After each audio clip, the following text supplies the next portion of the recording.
This channel does not promote any violent, harmful, or illegal activities. All content provided by this channel is meant for an educational purpose only.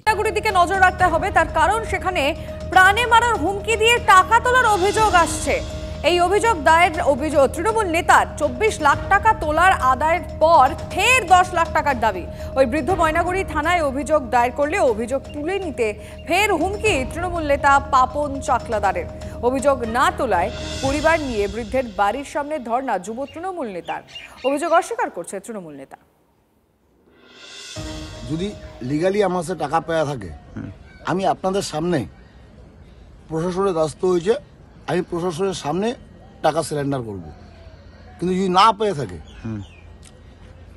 আমি একজন সরকারি কর্মচারী, 82 ইয়ার বেতন belong করি, আমার ভাই সরকারি কর্মচারী, আমার মা পেনশন হোল্ডার, আমার বউ সরকারি কর্মচারী, ঠিক আছে, সিএইচও কমিউনিটি অফিসার, হ্যাঁ, আমার বউ, তিনজনের নামে এলিগেশন। তো আমরা কিন্তু ডিফারমিনেশনে যাব।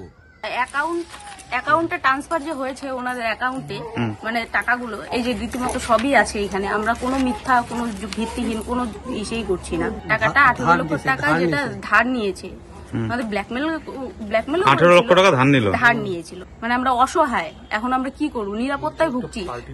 উনি তো একটা পার্টির পদে একটা নেতা, উনি ওনার ডাকে সবাই আসে। সেদিন পরশুদিনও রাত 1টার দিকে বেলা টিন কেটে বাড়িতে ঢুকে হামলা করেছে।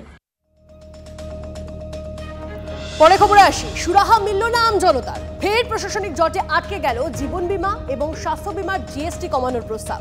ফলে পুরনো করের হার অনুযায়ী বীমার প্রিমিয়াম দিতে হবে।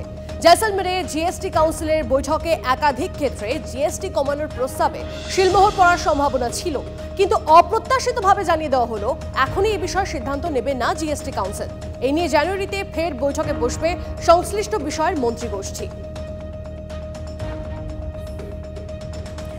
স্বাস্থ্য বীমা এবং জীবন বীমায় জিএসটি ছাড় নিয়ে গড়িমসি।